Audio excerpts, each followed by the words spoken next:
Bueno, pues iniciamos ya la última de las mesas y, bueno, buenas tardes.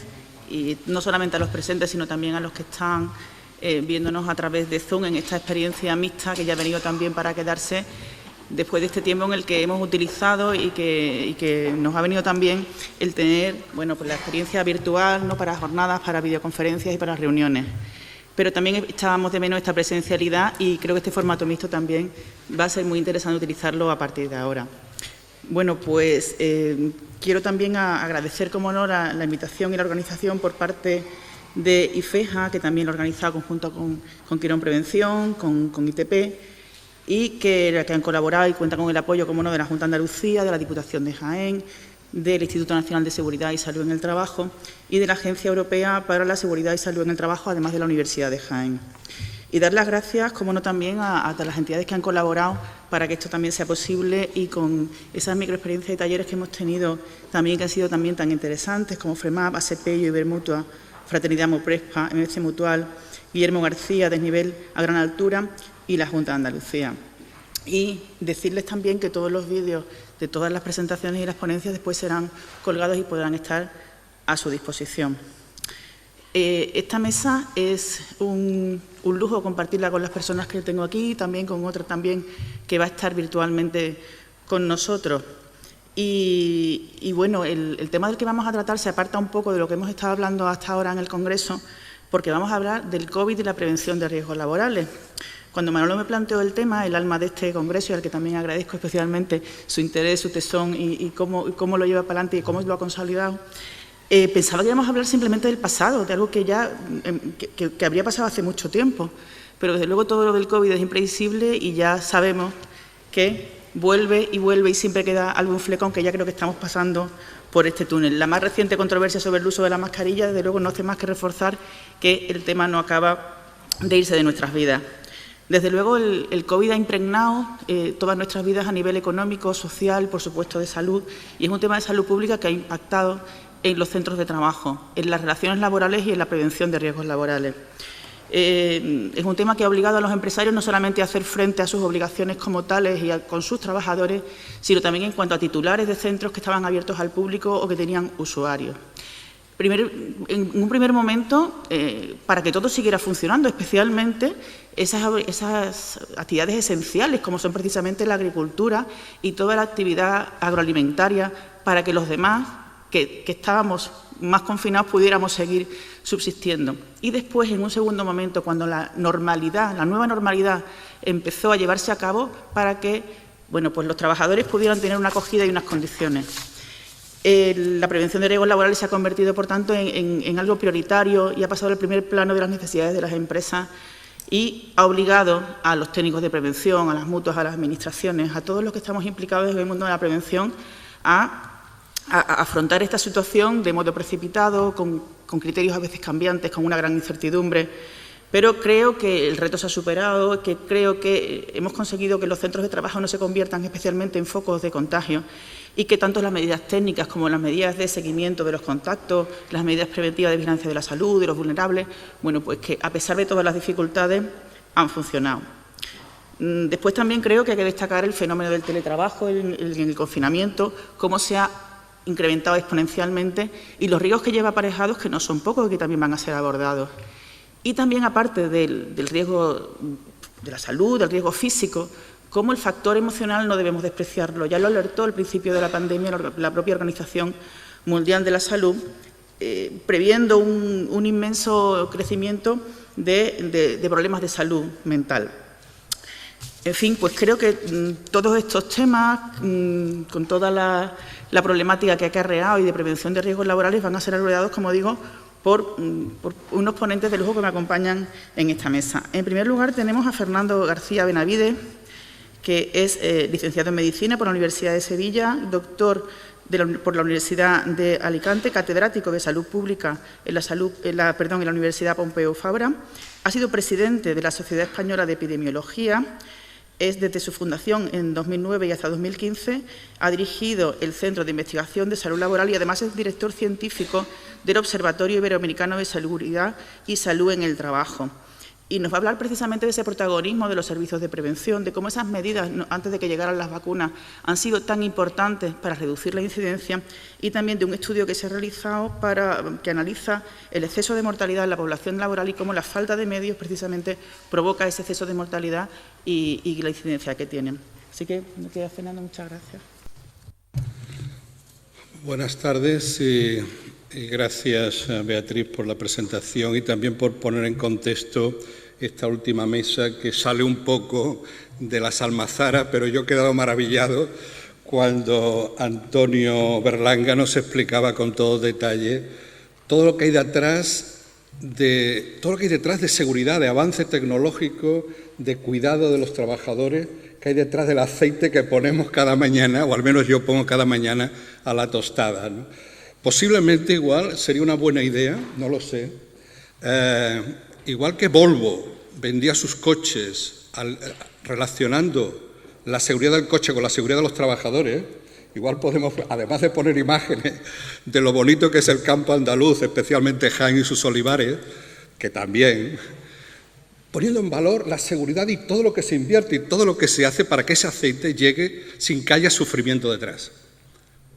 No sé si podemos compararlo o no. Yo me voy a levantar porque tengo algunas diapositivas.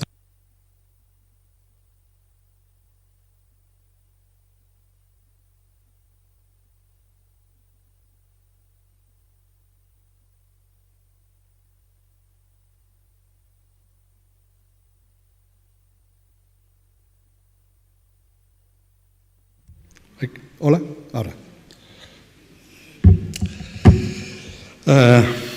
De nuevo, buenas tardes y gracias, Manuel, por permitirme el placer de estar aquí en mi tierra, y eso siempre es una oportunidad que no desaprovecho. Y también a todos los organizadores, ¿no? Yo creo que no solamente agradecerlos, sino felicitarlos. Yo estoy aquí desde la primera hora de la mañana escuchando las ponencias y la verdad es que se aprende mucho, ¿no? Y ahora vamos a dar un salto, ¿no?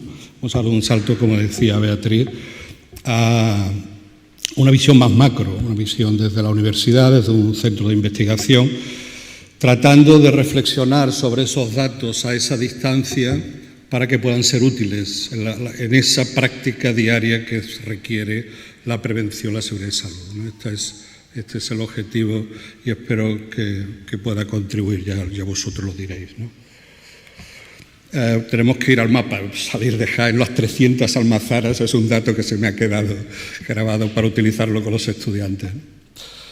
Tenemos que ir al mundo del que pertenecemos y bueno, han salido ya muchos mapas mundi, empresas que están en todo, y eso es también algo que nos alegra, ¿eh? De empresas aquí, con su matriz aquí, que está en China, o que está en Japón, o que está en Estados Unidos, ¿no?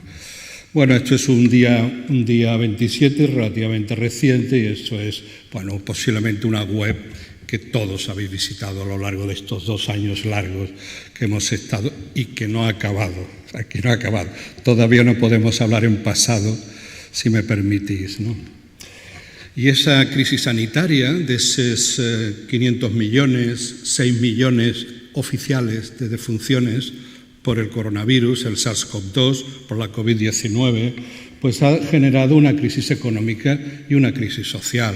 Una crisis económica que provocó una recesión en España de un nivel similar a la de la guerra civil del 36 y que, bueno, ahora en el 2021, esto es Fondo Monetario Internacional, se ha recuperado, pero las previsiones para el 2022, consecuencia de la crisis bélica del este europeo, porque no es solo Ucrania, es el este europeo, es Europa, pues veremos si ahora las últimas estimaciones del Banco Mundial y del FMI es de 3,6, no es 4,9 para el mundial, y nosotros los países de economía avanzada iremos más lento.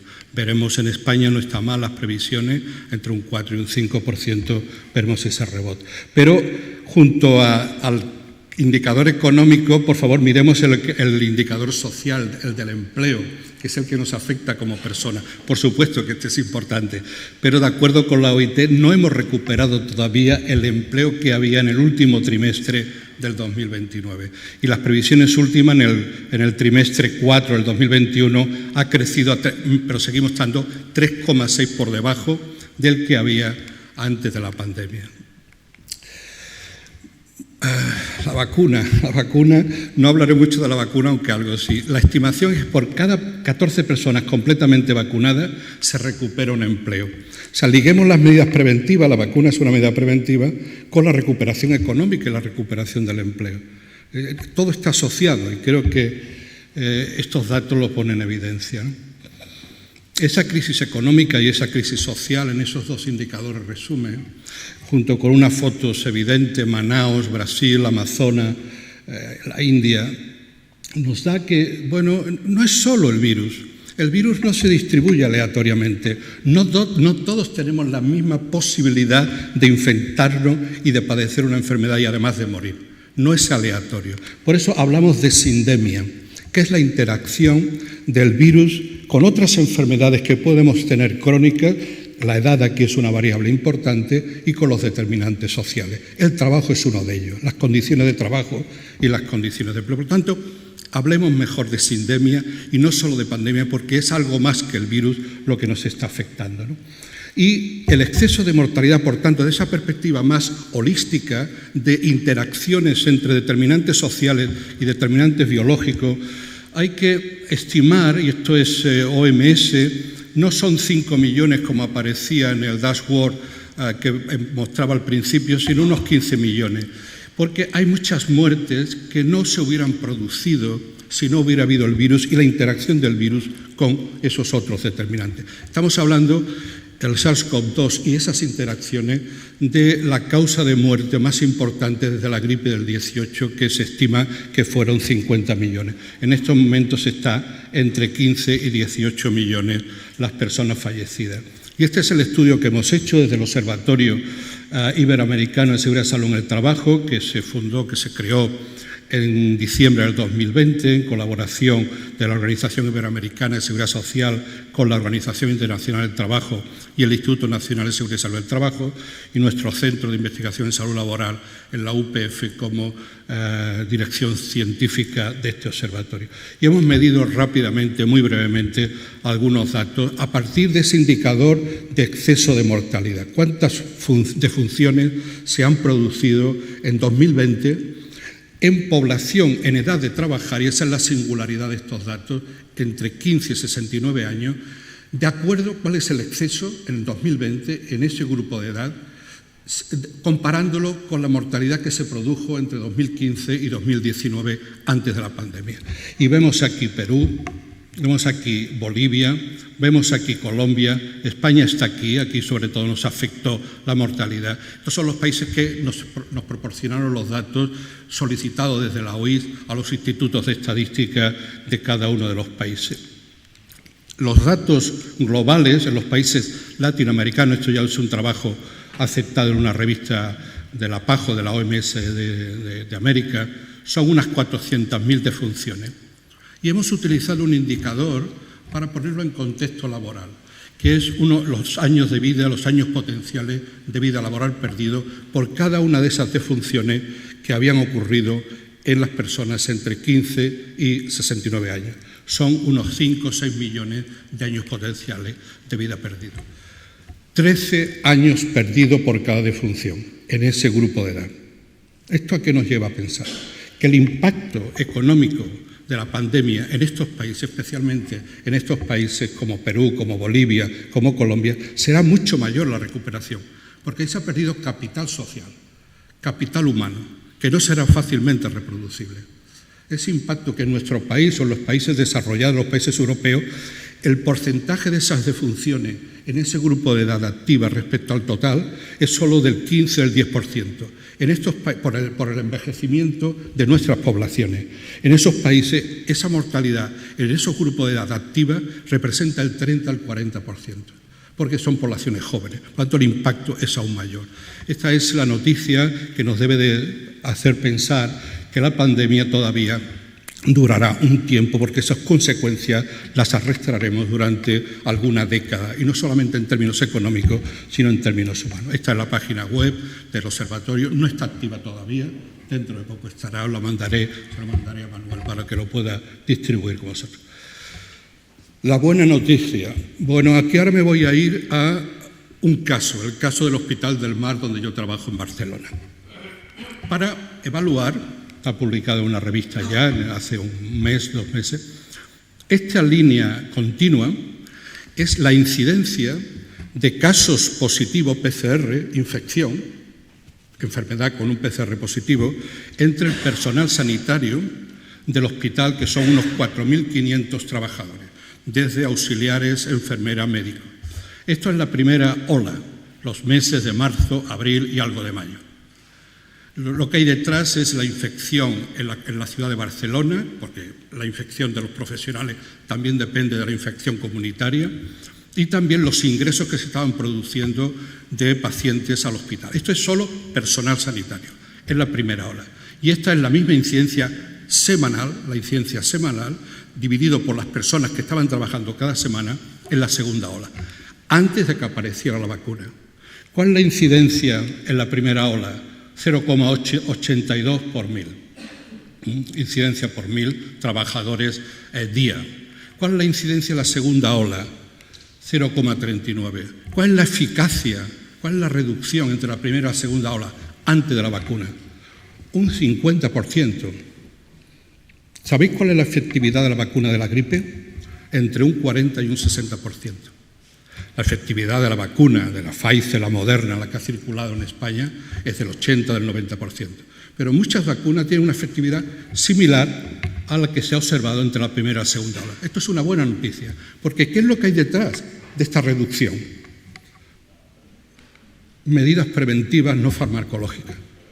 Mascarilla, sobre todo, distancia física no social, ventilación, lavado de manos, también desinfección, organización, grupos burbuja, rastreo, contacto, cuarentena. Todo eso mezclado es lo que explica esta efectividad. Eso es una buena noticia. Esto es gracias a los servicios de prevención de riesgos laborales, como decía Beatriz. Hemos hecho una contribución, en este caso, el Servicio de Prevención de Riesgos Laborales del Hospital de Armar. Evidentemente, no todas las mascarillas en los laboratorios tienen una efectividad del 76 o del 95, pero en la práctica los estudios o los metaanálisis muestran que las mascarillas tienen un 50%. Bien, y nos protegen a nosotros y protegen a los demás. Los estudios en población real, no solo en experimentales, son fundamentales para ver esto que vemos en el experimento, en el laboratorio, cómo se reproduce en la vida real. Porque no es solo tener mascarilla, sino también cómo la llevamos y cómo la llevan los demás, ¿no? Que en definitiva es el modelo de queso suizo, que seguro que habéis visto ya muchas veces. La mascarilla es uno más, la vacuna es otra, la cuarentena. Es el efecto de todo esto lo que nos permite a los servicios de prevención de riesgos laborales hacer frente a una situación de crisis como la que hemos vivido. Y algo muy importante, y voy acabando. Y antes en el pasillo, en el preámbulo, en el café, lo comentaba con Beatriz. Junto a estas medidas individuales o colectivas organizativas, ¿os imagináis que no hubiera habido ERTE? ¿Qué explicaría que Perú, Bolivia, tenga esa alta mortalidad y nosotros no, en población activa? Que nosotros nos podíamos quedar en casa con un ingreso, mejor o peor, podemos siempre discutir. Los ERTE han contribuido de una manera decisiva a la protección social. Las incapacidades, que además se reconocían como trabajo para que fuera desde el primer día y el 100%. Y esa discusión si la COVID es enfermedad profesional o no, lo dejaremos para otro momento. En personal sanitario y en cajeras. En un estudio en el Reino Unido, el grupo laboral con mayor mortalidad, basado en 14 millones de registros, el grupo laboral con mayor mortalidad en el Reino Unido, un estudio hecho por una institución de mucho prestigio, la Escuela de Londres de Salud Pública, son los taxistas y los conductores de autobuses. No solo son los sanitarios. Nosotros nos alegramos que nos aplaudan y que nos reconozcan, pero hay otros grupos también esenciales igualmente. La cesación de actividad, los autónomos igual, antes se discutía los autónomos. Bien, no para todos protege igual. Fijaros rápidamente, este también forma parte del estudio que hemos publicado en base a los datos del Hospital del Mar. No era efectiva las medidas preventivas entre los menores de 29 años. No era efectiva entre los sustitutos, que tuvieron que entrar muchos, porque había que sustituir a los que estaban de cuarentena. Hubo un momento que en el hospital de 4.500 había 600 de baja. El hospital dejaba de producir salud. Y tampoco en los residentes. Esto significa que no había sido efectiva las medidas preventivas en esos grupos. Por lo tanto, hay que hacer prevención, pero hay que hacer prevención sobre todo, o no olvidando, a los más vulnerables. No es igual para todos. Hay grupos especialmente vulnerables que tenemos que prestar especial atención. Esto se ve en los datos que tenemos y que os muestro. Ahora estamos con la vacuna. La vacuna se consiguió la cobertura rápidamente en el Hospital del Mar, esto era el año 21, empezó el 5 de enero la vacunación, rápidamente se llegó a un 90%, pero hubo casos en la cuarta ola. Cuando llegó el Omicron también hubo casos, estos son casos de profesionales sanitarios. Y esta es la cobertura vacunal. La vacuna no protege el 100%.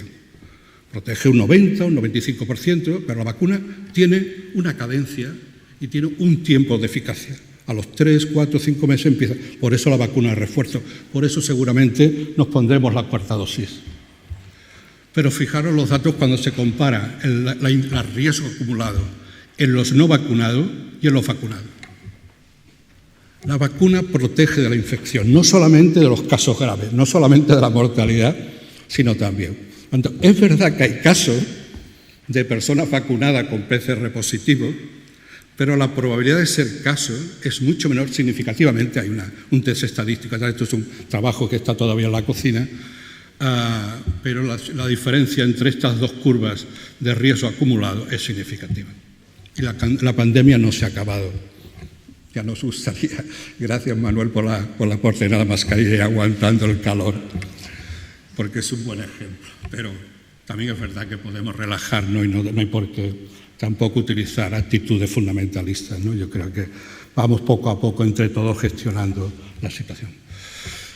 Los servicios de prevención, el último protocolo del Ministerio, el 1 de febrero, hay otro posterior, nos dice que los servicios de prevención, igual que al principio, tienen que seguir actuando. No pueden olvidar la COVID-19 y la pandemia.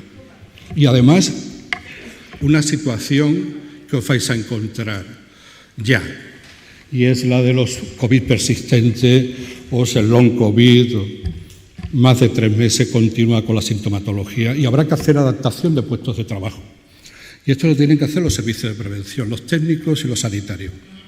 Esto está en el protocolo del Ministerio. Hemos incorporado a nuestros planes de trabajo de cada semana, de cada mes, ¿no? Conclusiones, para acabar y respetando el tiempo. La pandemia, como cualquier problema de salud, es un problema de salud laboral. Siempre que el lugar de trabajo sea parte del problema y de la solución. Por favor, los servicios de prevención, no poneros de lado. No podemos ignorar que eso también es un problema nuestro. Ya sé, he discutido mucho, he publicado algún artículo y me ha llovido mucha crítica. Bien, lo acepto, es parte del trabajo que hacemos en la universidad, ¿no? Las empresas donde trabajamos son espacios claves para hacer prevención. Antes lo decía nuestra directora general de Trabajo y Bienestar. Y a la crisis sanitaria, bueno, vendrá el cambio climático, lo estábamos viendo en algunas de las ponencias anteriores. Es la mayor amenaza que tenemos. Y otra crisis ahora es el sarampión del mono, el monkeypox. Bueno, veremos cómo aparecen otras pandemias. El cambio climático también está generando que determinadas cepas salgan de sus reservorios naturales.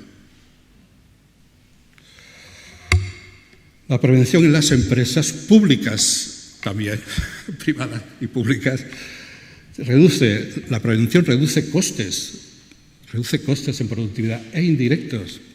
Ayer o antes de ayer daban los datos de lo que está suponiendo las bajas laborales y las mutas están muy nerviosas. 20.000 millones. Normalmente son 11.000, 10.000. Cuando la crisis y la recesión anterior, la de la crisis económica, se llegó a 7.000 millones. Este año 20.000 millones en subsidio.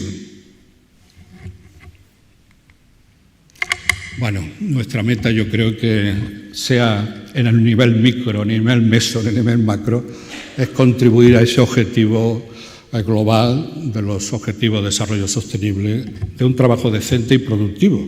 Hay que trabajar también. Gracias.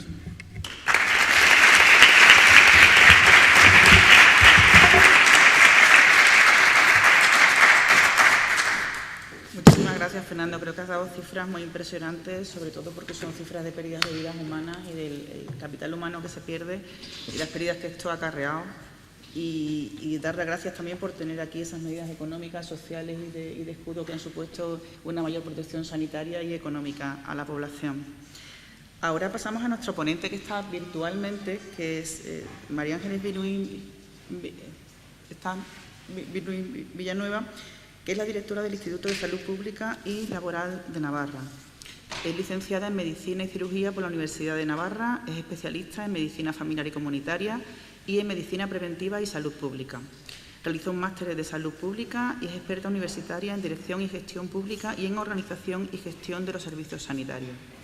Se incorporó como técnico a la Gerencia de Atención Primaria del Servicio Navarro de Salud, ha ocupado diversas jefaturas en el mismo ámbito y desde septiembre del 19 ha sido nombrada directora gerente del Instituto de Salud Pública y Salud Laboral de Navarra. Y creo que tiene una experiencia, como la verdad es que desde septiembre del 19 poco podía imaginar que en marzo del 2020 iba a tener una experiencia pandémica como la que hemos vivido y además desde el punto de vista de salud pública y salud laboral. Creo que es una experiencia muy completa, muy útil, porque no solamente la labor que han hecho respecto de los servicios de prevención, en los que insistimos ha sido muy importante su labor, sino también el seguimiento y el tratamiento de los contagios y toda la labor que han hecho creo que es muy interesante y ya la tenemos aquí esperando para intervenir cuando quiera. María Ángeles. Hola, buenos días a todos y a todas. No sé si se me escucha bien. Sí, se escucha. Sí. Vale, de acuerdo. Pues muchas gracias en primer lugar por la invitación a esta exposición.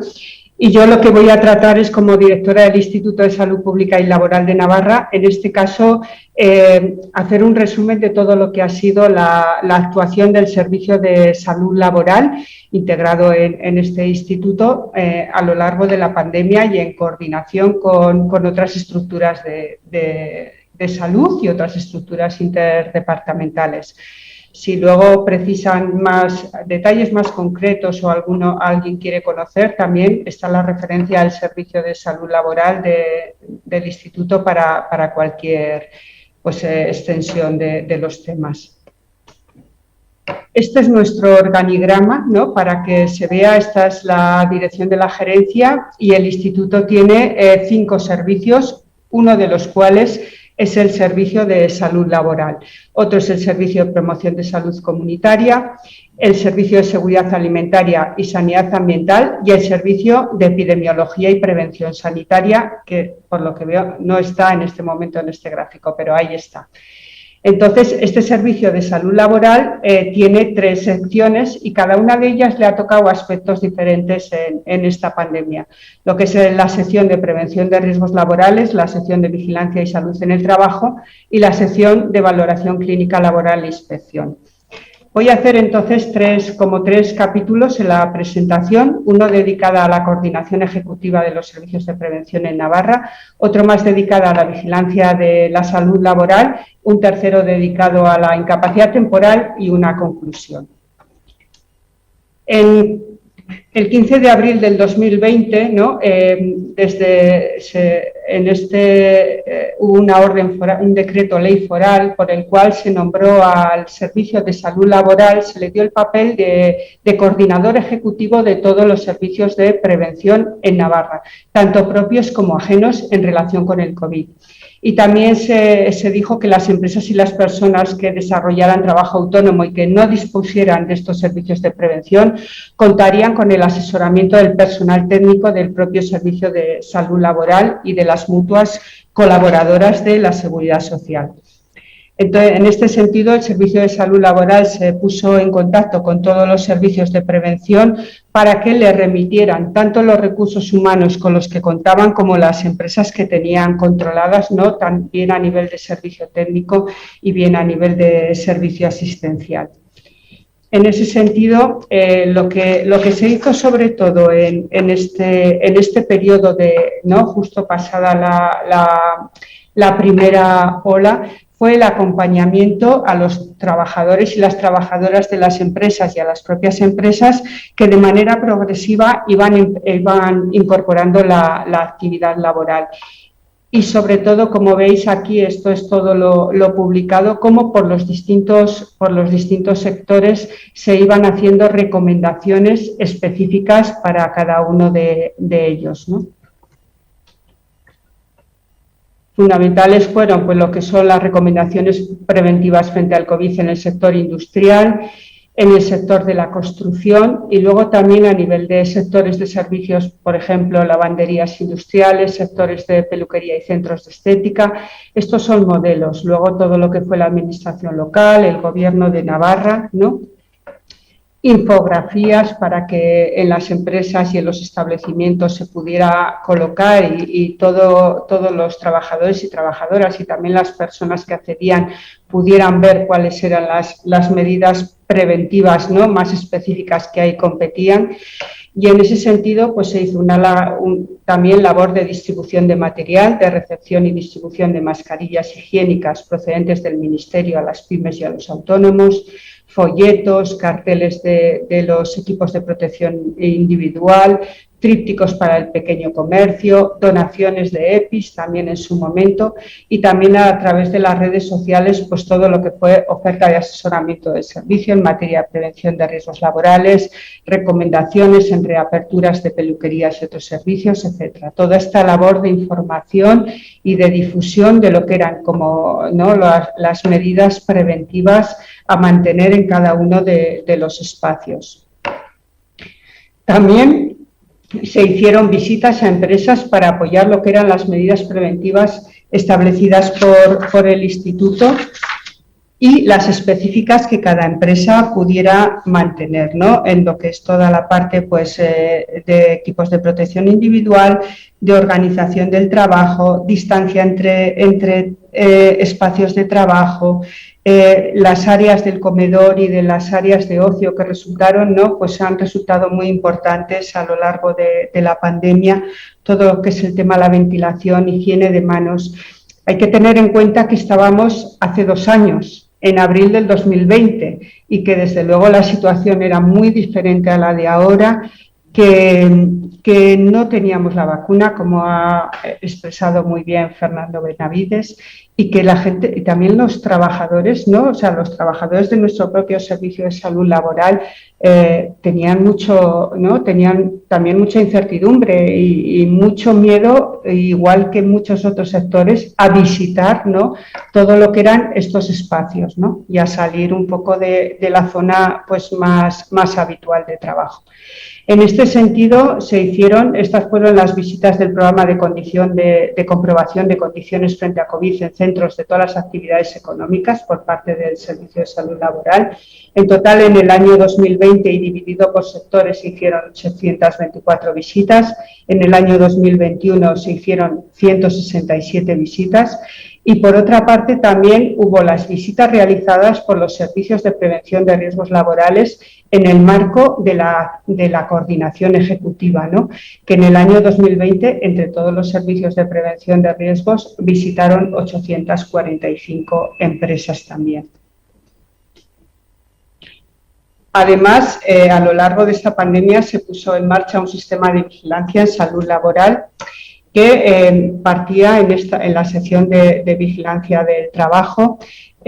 Nosotros en Navarra, ¿no?, digamos que a nivel del área de salud se creó un tabló en el que se podía visualizar todos los casos confirmados mediante una prueba de diagnóstico de infección activa positiva del sistema público. Y esta información se visualizaba por parte tanto del Servicio Navarro de Salud, Osasunbidea, ¿no?, por todos los profesionales que lo necesitaran, como por parte del Instituto de Salud Pública y Laboral de Navarra. Lógicamente por parte del Servicio de Epidemiología, ¿no?, que era quien ha tenido el protagonismo aquí, pero también por parte del Servicio de Salud Laboral.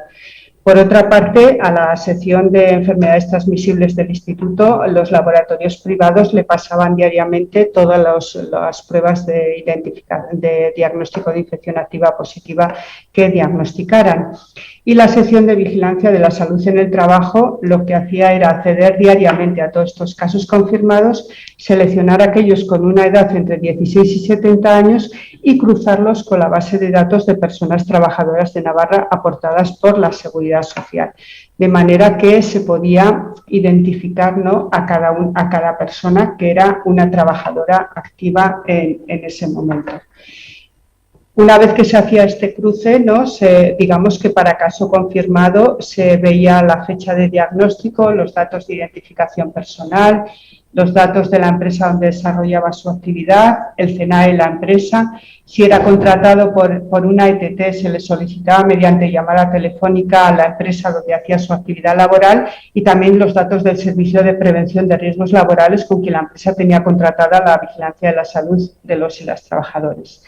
Y además, esta información también desde el Servicio de Salud Laboral se comunicaba a Vigilancia Epidemiológica, que incorporaba los datos también de la empresa en la base de datos, y al Servicio de Prevención de Riesgos Laborales de la empresa para que estudiara los contactos estrechos en el ámbito laboral. De manera que si se detectaba que había un acúmulo de casos, entendiendo por 3 o más casos simultáneos en un periodo de 7 días, se creaba una alerta en esa empresa, ¿no? Con excepción, bueno, en el ámbito sanitario y sociosanitario era un caso el que se contaba, ¿no? Y también nos comunicaban al Servicio de Salud Laboral desde Vigilancia Epidemiológica si este servicio detectaba brotes en el ámbito laboral. Crear una alerta no significaba necesariamente que ahí hubiera un brote, Crear una alerta era un acúmulo de casos. Hay empresas muy grandes en las cuales la incidencia era bajísima, quiero decir, y sin embargo había empresas pequeñas donde pueda ser una incidencia alta, pero un acúmulo de casos también podía ser que, aun y todo, que el brote fuera un brote de la propia empresa o que la mayoría de las veces el brote fuera, o sea, no necesariamente del entorno laboral propiamente, sino de fuera de la empresa, ¿no?, por otros lazos. Habitualmente, aunque el rastreo hay un servicio de rastreo que hace el rastreo de todas las personas, cuando se detectaba una agregación de casos, era el propio Servicio de Salud Laboral el que hacía una entrevista telefónica a los responsables de la empresa y a los trabajadores que eran casos confirmados, para poder hacer este establecimiento de probable vínculo entre los casos y el entorno laboral, y también para identificar de paso ya áreas de mejora para evitar la transmisión del virus. Y si con todo esto se veía necesario, pues se hacía una visita presencial por parte de los técnicos de la sección de prevención de riesgos laborales para asesorar en medidas preventivas a adoptar de forma inmediata y para hacer también un informe con medidas preventivas a tomar, ¿no?, para evitar la transmisión posterior en el ámbito. De manera que podemos decir que estas son las empresas que se han hecho en el contexto de esta agrupación de brotes, ¿no?, que fueron 101 en el año 2020 y 49 en el año 2021. En total, pues 150, de las cuales 133 tenemos aquí recogidos los CNAEs. Un poco a raíz de todo esto también se veía que es necesario el establecer programas preventivos específicos en 4 ámbitos, ¿no?, que es el sector sociosanitario, la industria agroalimentaria, el personal agrícola temporero y los mataderos de aves, ¿no? En cuanto al programa sociosanitario, se participó, la verdad es que el Servicio de Salud Laboral, en concreto la sección de vigilancia de la salud en el trabajo, participó desde el primer momento en el grupo gestor sociosanitario junto con el Servicio Navarro de Salud, ¿no?, haciendo una asesoría en el ámbito preventivo laboral. También se hicieron visitas de acompañamiento a los centros sociosanitarios para asesorar en la puesta en marcha de medidas preventivas. Se participó en los estudios de seroprevalencia de profesionales sanitarios y sociosanitarios y residentes, colaborando fundamentalmente luego en la difusión de resultados. Ha habido una colaboración en el cribado periódico y en la gestión de la PCR previo al ingreso del personal trabajador con el sistema sanitario, y ha habido una colaboración en la vacunación del personal trabajador. En total se han hecho como revisiones y asesoramiento de planes de contingencia de centros sociosanitarios por el Servicio de Salud Laboral del Instituto, se han hecho 89 revisiones, se ha visitado 78 centros sociosanitarios y se han visitado, junto con los servicios de prevención, de esos 78 se han visitado 3. En cuanto a los mataderos de aves, se han visitado 4 mataderos de aves, uno de ellos por el servicio de prevención, y de los 3 hay uno que se ha visitado varias veces porque en él se detectó un brote muy importante en el mes de agosto, ¿no? Una vez visto que varios casos asignados a una ETT trabajaban allá.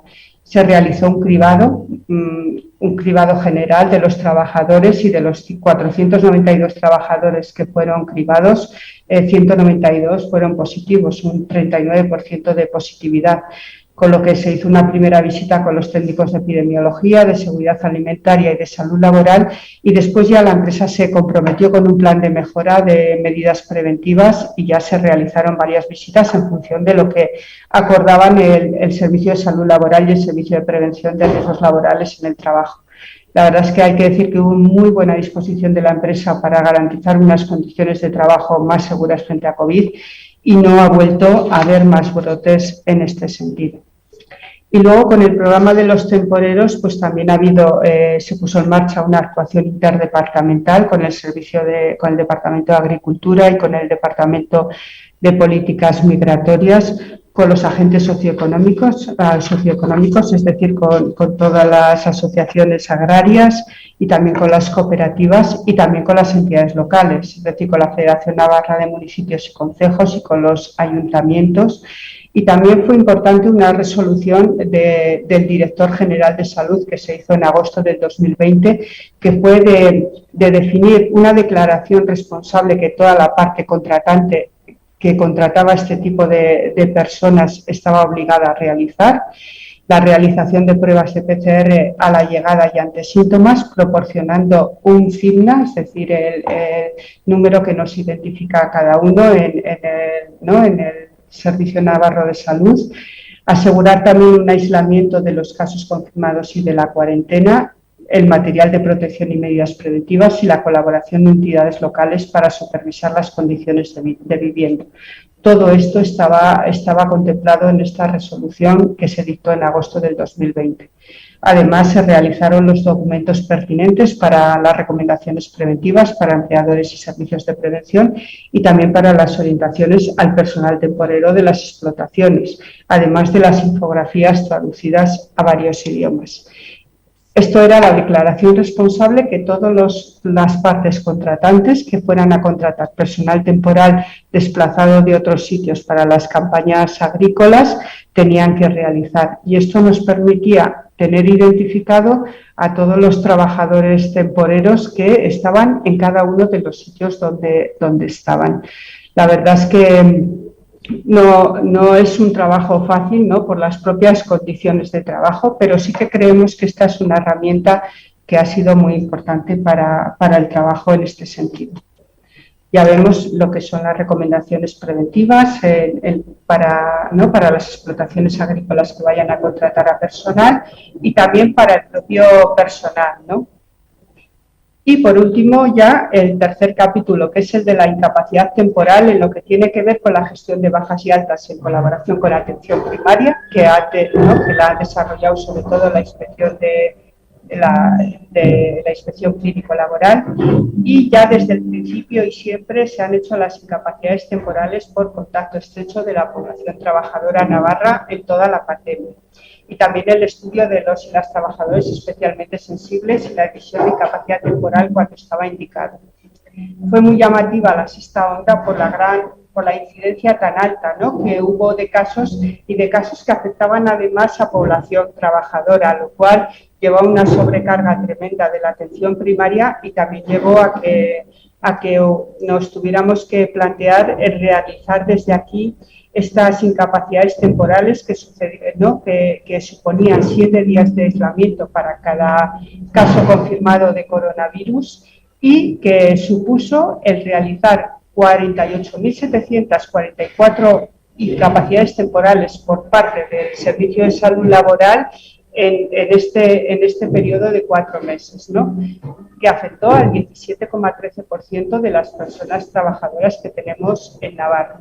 Esta es la gráfica. Aquí podemos ver cómo desde el 20 de diciembre hasta el 20 de marzo tuvieron lugar todas estas incapacidades temporales y digamos que fue aquí, justo después de Navidad, en enero, cuando fue el Servicio de Salud Laboral quien, en colaboración con Atención Primaria, digamos, se asignó este trabajo para liberar de alguna manera de esta presión a los equipos de atención primaria, trabajando todos en colaboración en todo momento. Ya como resumen final, ¿no? Volviendo, digamos que es como Instituto de Salud Pública y Laboral de Navarra. Este es como nuestro marco, ¿no? Digamos, de actuación. Tenemos aquí el modelo de los determinantes de salud y sabemos que en el modelo de los determinantes de salud, además de los estilos de vida, además de las redes sociales y comunitarias, están también las condiciones de vida y de trabajo, ¿no? Y está también el ambiente laboral determinando la salud de las personas. Y también sabemos que las condiciones de empleo y de trabajo, el trabajo doméstico y de cuidados, los ingresos y la situación económica, la vivienda y la situación material y el entorno residencial son recursos materiales que pueden generar desigualdades en la salud.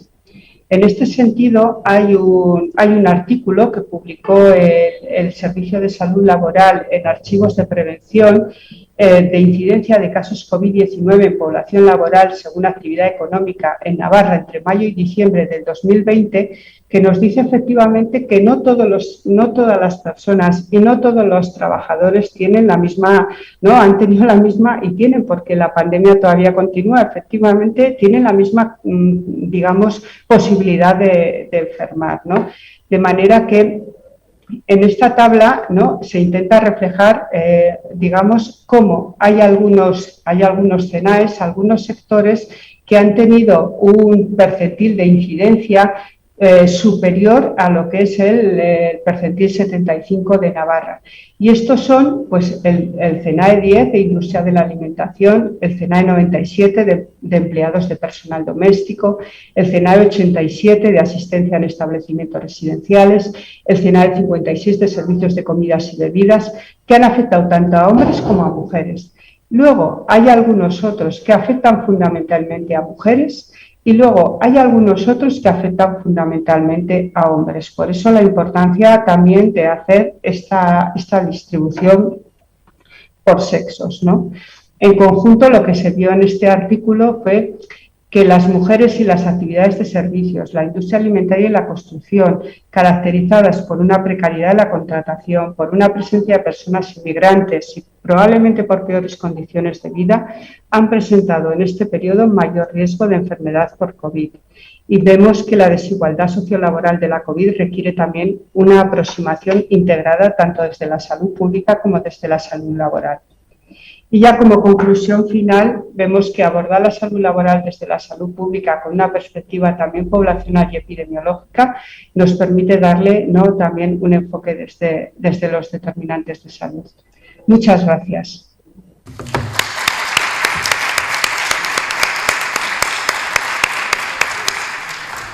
Muchísimas gracias, María Ángeles, y la verdad es que la combinación entre salud pública y salud laboral en vuestra experiencia, la verdad es que ha sido un trabajo duro, pero un trabajo yo creo que muy fructífero.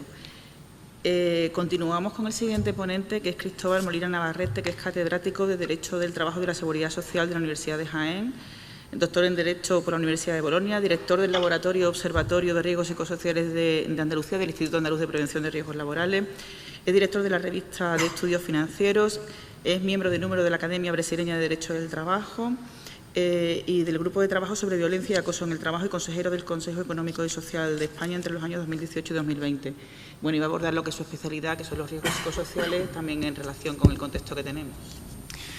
Bueno, buenos días en primer lugar y nada, muchas gracias a la organización, que personalizo lógicamente a través de Manuel Soriano, el alma de este congreso, como bien dice la directora general. Y, bueno, gracias también a la directora general por esta oportunidad.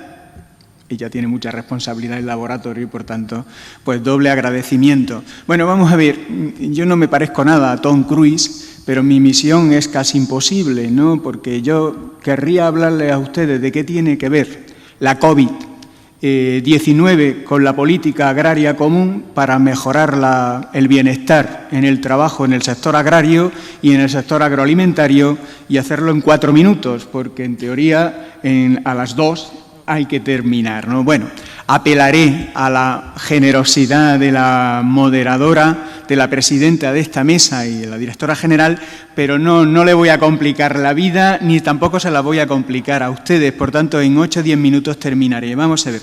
Yo reúno las viejas tecnologías, que es papel y un bolígrafo, las nuevas tecnologías que me han permitido comprobar cuando se declaró la emergencia climática y ver que la Unión Europea propone que la COVID-19 sea declarada enfermedad profesional, además de actualizar la recomendación sobre las enfermedades profesionales, ¿no? Y todo eso que tiene que ver con la política agraria común y con el futuro del sector agrario y del sector agroalimentario, ¿no? Bueno, tanto la directora general como, bueno, pues Fernando, ¿no?, uno de los ponentes en esta mesa, han puesto de relieve. Bueno, vamos a hablar de otra cosa distinta, un poco distinta, ¿no?, a lo que se ha hablado esta mañana. Yo no lo tengo tan claro. De hecho, he hecho aquí una relación. Todos hemos hablado de lo mismo con distintas versiones. Si ustedes repasan las distintas mesas, verán que hay 4 ideas clave que es las que yo voy a utilizar. La primera es que entre economía, salud laboral y salud pública y sostenibilidad de la actividad hay una relación indisoluble e inexorable. Sin economía difícilmente puede haber preocupaciones por la salud. Sin una salud adecuada difícilmente puede haber futuro económico. Y si todo eso no es sostenible desde un punto de vista integral, poco futuro vamos a tener. Esta es la primera lección de la COVID-19 que no sé si ha quedado suficientemente clara. En la última intervención se ha hablado, ¿no? Vamos a ver. Es que si no es sostenible, si no somos capaces de integrar en la actividad económica tanto las condiciones sociales como las condiciones ambientales, no vamos a tener posibilidad, no va a haber oportunidades no solo para nosotros, sino para las nuevas generaciones. Esta es una idea que debió quedar claro con la pandemia. Sin embargo, tengo mis dudas porque, vamos a ver, a todos nos preocupa no contagiarnos, ¿no? Pero nadie ha hablado del bienestar en el trabajo. La OIT en el 2020 y después en el 2021 ha puesto de relieve, señores, a partir de la COVID-19 no tenemos que preocuparnos solo del riesgo biológico, de riesgos concretos, sino de una problemática global, de la situación de las personas, las condiciones sociales, laborales, los ERTES, las medidas laborales, la existencia de que las personas vean que hay un futuro, que tienen oportunidades, que no generen enorme incertidumbre o inseguridad de cuál es su futuro. Es decir, hay un concepto más potente que evitar el riesgo biológico, que es garantizar el bienestar integral de las personas. Ni un solo protocolo, ni uno solo de la autoridad sanitaria ha incorporado los riesgos psicosociales. Y ahora se habla de la nueva pandemia, la nueva ola, que es la huella emocional, ¿no? Miren ustedes, teníamos un problema, conseguimos más o menos solucionarlo con una enorme inversión y nos queda otro por no haber tenido claro esa visión integral. ¿Es solo una crítica? No, porque mi idea es, el mundo no solo necesita críticos. Poner de relieve lo que se ha hecho bien es oportuno, pero es mucho mejor, dice la OIT, poner de manifiesto lo que no se ha hecho bien. ¿Para qué? Para que no nos vuelva a ocurrir, porque la COVID-19 no va a ser una excepción en nuestras vidas.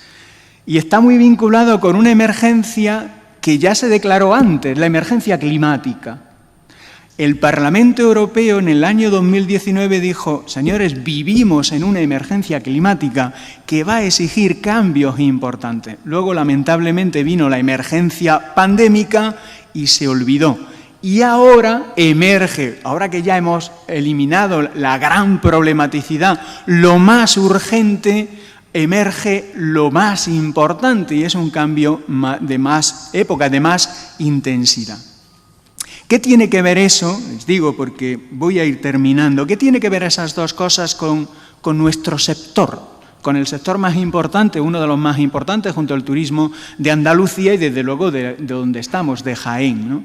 Bueno, pues miren ustedes, la política agraria común, ¿no? Esta idea, ¿no?, que parece tan alejada, ¿no?, de lo que debería ser, o las cuestiones sociales y laborales. Bueno, es muy interesante si ustedes analizan los últimos reglamentos vinculados a la política agraria común. ¿Por qué? Todo el mundo ha terminado, ¿no?, y esto es bueno, ¿no?, porque la gente se siente a gusto aquí, ha terminado casi con una autoinvitación, ¿no?, al próximo congreso. Bueno, yo voy a hacer algo parecido, pero voy a poner de relieve que quizá en el próximo congreso podamos ser un poquito más positivos, más optimistas. ¿Por qué? Porque si analizan, como les digo, la política agraria común, tiene un artículo, yo soy un jurista, y si uno no cita un artículo parece que no has estudiado Derecho, que no aprendí bien la carrera, ¿no?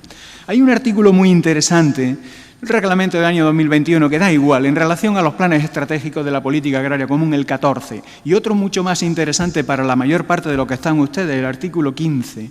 ¿Por qué? Porque habla de los servicios técnicos, ¿para qué?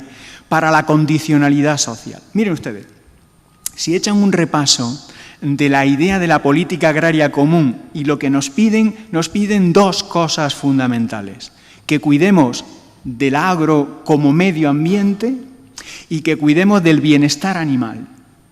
Se repite decenas de veces el bienestar animal, un elemento muy importante para poder vender nuestros productos, porque en el mercado cada vez, en el mercado que paga, en el mercado mundial, en el mercado europeo, cada vez más las condiciones de producción de los bienes, también de los agrarios, también lógicamente de la ganadería, cada vez más se va a valorar como determinante para poder vender. Por eso el reglamento va a exigir expresamente, con políticas de sanciones administrativas fuertes, para que aquellas empresas que no se preocupen, que no garanticen tanto la sostenibilidad ambiental como el bienestar animal, no puedan o sufran, bueno, pues consecuencias importantes. ¿Cuántas veces habla el reglamento de bienestar en el trabajo, del bienestar de las personas? Ni una sola vez. Les reto a que lo hagan.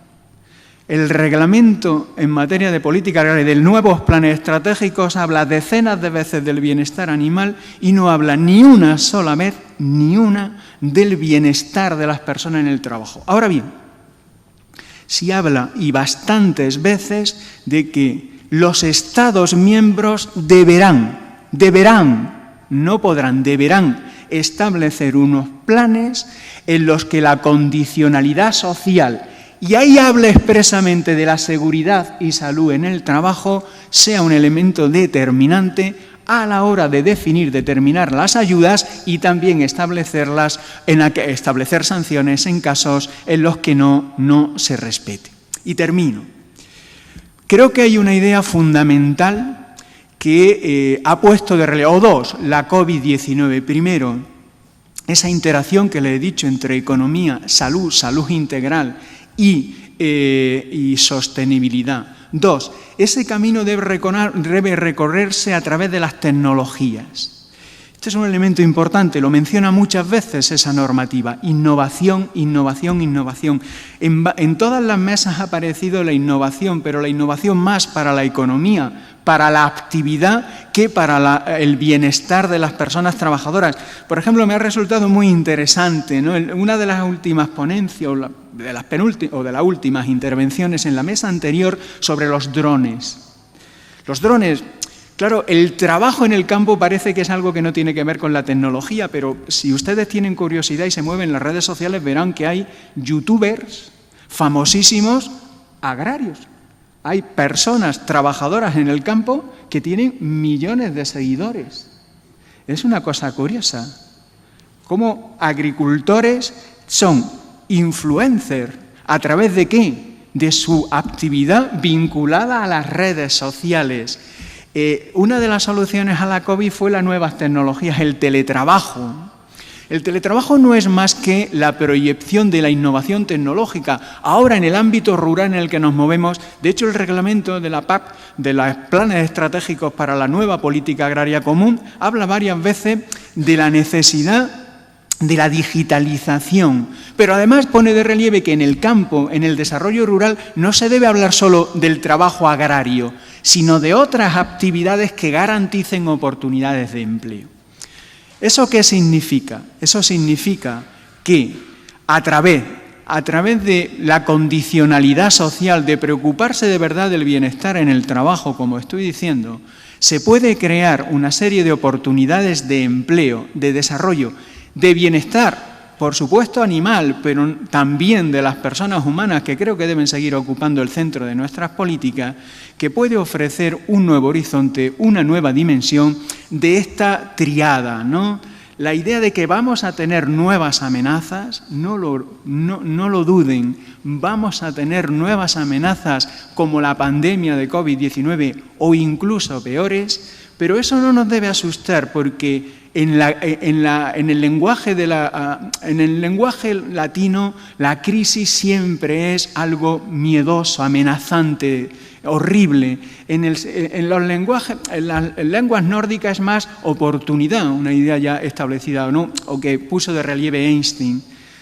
Vivamos, este creo que es el mensaje más interesante para los que nos dedicamos a la prevención de riesgos laborales de la PAC. Vivamos la crisis que ha supuesto la COVID-19 como una oportunidad ¿para qué? Para anticipar esos problemas, con capacidad para gestionarlo de manera más eficiente, es decir, con menor coste económico, con mayores oportunidades de empleo, pero también tomémonos en serio esta condicionalidad social para el que la seguridad de salud en el trabajo es una condición inexorable. Muchas gracias y yo, pues nada, esperemos vernos en la próxima ocasión.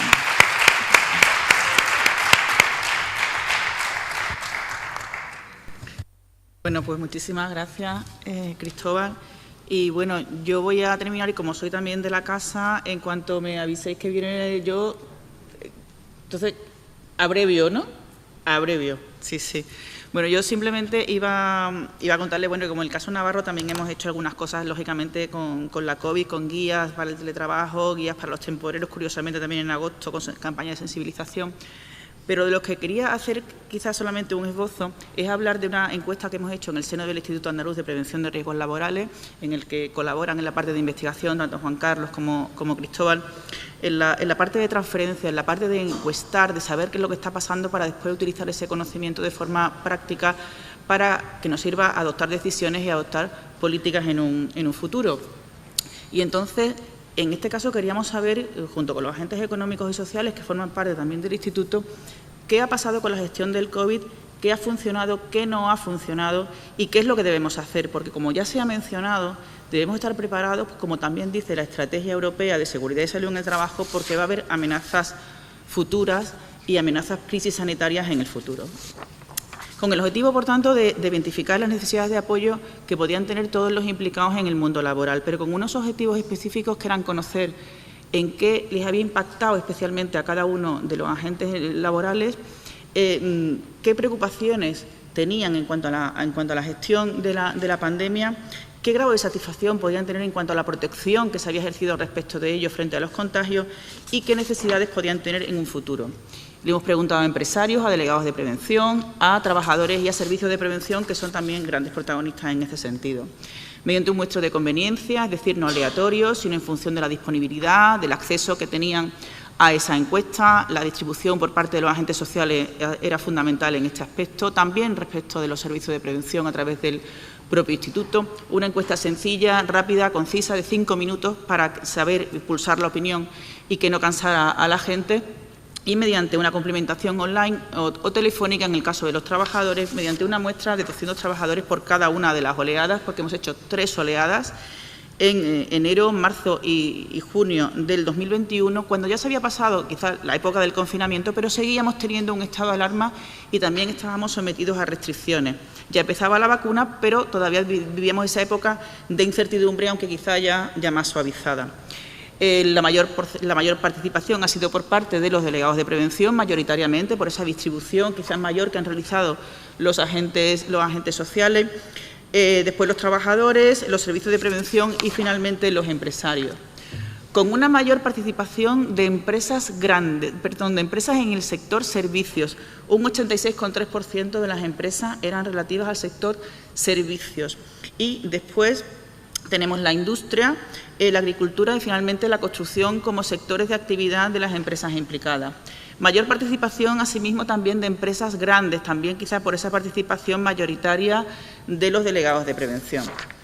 Y muy brevemente, porque voy simplemente unas pinceladas respecto de qué ha deparado esa encuesta. Tampoco, como decía antes Juan Carlos, no hemos descubierto nada que creo que no supiéramos todos, pero quizá está bien reflejarlo y tener una foto de lo que ha pasado para saber, para tener esos datos de cara al futuro y por si se nos olvidan algunas cosas.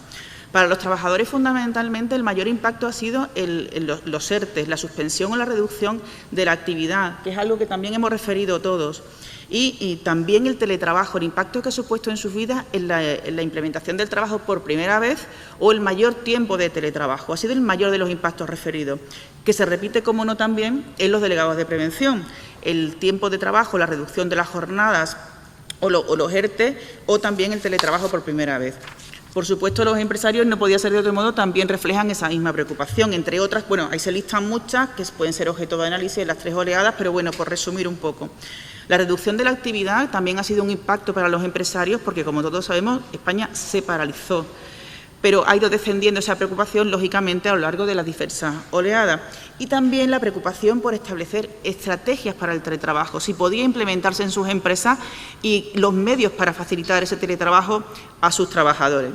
Por el contrario, los servicios de prevención han experimentado el fenómeno contrario, es decir, para ellos el mayor de los impactos ha sido precisamente el incremento de la actividad que han tenido que experimentar en la primera de las olas o en el confinamiento, porque también sabemos que pusieron a disposición de sanidad y demás, o como nos han contado en Navarra, como lo han pasado, pero después con esa presencialidad paulatina, cómo han ido que ir haciendo frente a sensibles, a vulnerables, a adoptar medidas de prevención en los centros de trabajo cuando ya se volvía a esa actividad y de la mayor actividad o los mayores requerimientos que tenían por parte de las empresas. ¿Y qué les ha preocupado especialmente en este tiempo de pandemia? Pues a los trabajadores les ha preocupado fundamentalmente que a raíz de la pandemia pudieran empeorar sus condiciones de trabajo, que pudieran cambiar los turnos, los horarios, perder salario, perder condiciones. Eso ha sido una constante en estas oleadas.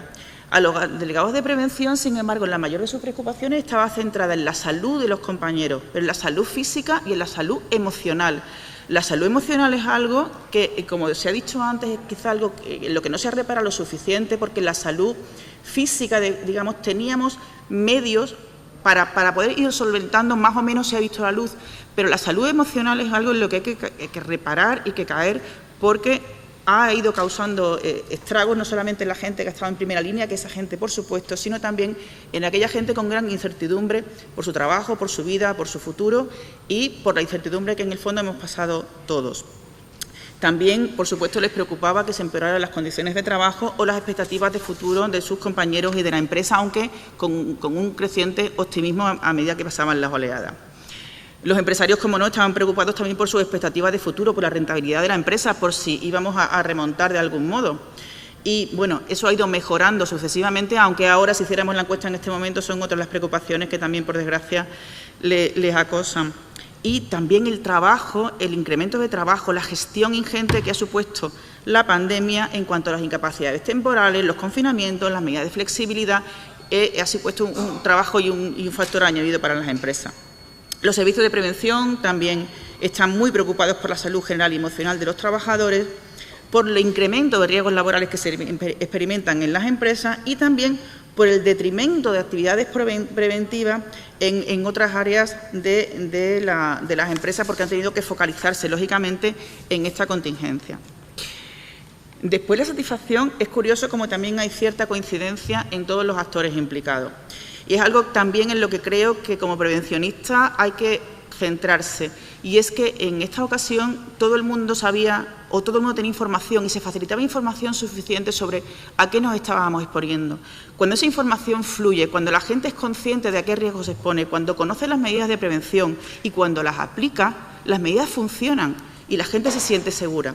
Y creo que este modelo, que además ha supuesto que los centros de trabajo no se convirtieran especialmente en focos de contagio, creo que debemos trasladarle este modelo a otros riesgos, como se ha dicho antes también, el hacer partícipes a los trabajadores, el ser transparente y el que ser consciente de los riesgos y de las medidas que se implementan para evitar ese riesgo. Y, por tanto, los trabajadores refieren especialmente su satisfacción en cuanto a que se sienten seguros por las medidas que se aplican, que tienen una seguridad personal, que han sido suficientemente informados o que se consideran que la información es relevante y que además muy satisfechos con el cumplimiento de las normas aplicadas por los compañeros y por los clientes usuarios de los centros de trabajo en los que se encuentran. Una valoración parecida también se hace por parte de los delegados de prevención, aunque, claro, critican un poco pues las medidas de flexibilidad o de conciliación que son aplicadas a veces en las empresas y también se muestran pesimistas en cuanto a la información que se podía facilitar de los contagios de los trabajadores o la receptividad de los servicios de prevención en cuanto a las propuestas que podían hacerles. Son las peores valoraciones, quizás las de los delegados de prevención, porque el resto de los actores manifiestan una mayor satisfacción.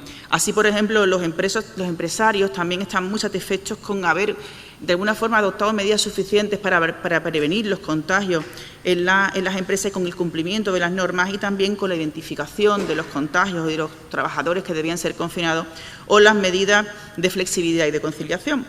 Por su parte, los servicios de prevención, en distintos aspectos por los que han sido preguntados, también están satisfechos con esa garantizar el contagio en la medida de posible en las empresas, con la formación que han podido trasladar, con la identificación de los trabajadores confinados, un poco menos con la gestión de los trabajadores vulnerables y con la receptividad de las empresas en cuanto a las medidas adoptadas y cómo han podido participar en esa gestión de los planes de contingencia en las empresas y también con contraposición con los delegados de prevención, aunque los valoran más positivamente, pues claro, esos roces que puede haber habido con la representación de los trabajadores. La versión o lo más negativo de los servicios de prevención se centra en la gestión de los casos COVID, precisamente por algo que también se comentaba ayer, por los cambios de criterio, los cambios de protocolo, la incertidumbre que han tenido en aplicar las normas. Entonces, bueno, quizá también era lógico, ¿no? Nos enfrentábamos a una situación desconocida cuya gestión ha ido cambiando a medida que avanzaba la pandemia, pero sí se han sentido un poco a veces, pues descolocados ante la variación de los criterios y las medidas a aplicar. Y finalmente ya, en cuanto a las necesidades de apoyo, hay una necesidad de apoyo y de necesidad por parte de los trabajadores de conocer continuamente. Esa transparencia de la que antes hablábamos, que quieren información, quieren saber la evolución. A pesar de tener ya información suficiente, creen que necesitan más. Quieren también apoyo para controlar sus habilidades emocionales, para que les den pautas de autocuidado y además para controlar el estrés. Algo que también se traslada a los delegados de prevención, sobre todo en las situaciones de teletrabajo. También los empresarios, compartiendo esto con los servicios de prevención, manifiestan que necesitan herramientas para la gestión de la salud, el bienestar de la plantilla en pandemia y también para los retos que pueden plantearse una vez que la pandemia haya pasado y también para poder atender las necesidades emocionales de la plantilla. De nuevo aparece esa sensibilidad por parte de los empresarios, lo que también es compartido, como digo, por los servicios de prevención. Bueno, pues las conclusiones, son un poco redundar o recopilar todo lo que vengo diciendo y simplemente ya como recomendaciones finales volvemos un poco a que el bienestar de los trabajadores, no solamente en el plano físico, sino en el plano emocional, es muy relevante. Se ha detectado en esta encuesta que es muy importante, que por lo tanto hay que abordarlo como punto de partida, hay que dar ese enfoque por parte de todos los actores implicados. Se ha puesto también de relieve la dificultad para la gestión de los riesgos laborales en situación de pandemia y también las condiciones del teletrabajo han de ser puestas también en el foco, sobre todo porque ya se ha venido para quedarse y aunque se ha regulado, ciertamente no tiene nada que ver la situación con el confinamiento, pero también tiene que ser objeto de atención. Y ya finalmente la incertidumbre, se refiere en el estudio que la incertidumbre tiene que ser combatida con información y con transparencia por parte de las personas que pueden hacerlo a ellos mediante las múltiples necesidades que se manifiestan por parte de los distintos actores, con unos materiales que también aparecen en la encuesta, pero que no puedo ahora detallarles, y que para cada necesidad que se muestra por parte de alguno de los implicados se acuda a ese método, porque cada uno ha visto cómo era el más idóneo para obtener esa finalidad o esa necesidad de apoyo que tienen. Y finalmente el asesoramiento por parte de personas expertas parece ser que es lo que más tranquiliza y lo que más relacionan todos los implicados con su tranquilidad y con su bienestar en esta situación. En todo caso, como esto ha sido simplemente una pincelada, tanto la primera, la segunda como la tercera hora, los cuestionarios y demás, tienen no solamente el QR para poder estudiarlo, verlo o si quieren consultarlo, y también en la página web del Instituto se encuentra presente. Y ya nada más, muchísimas gracias por su atención y pasamos a la clausura.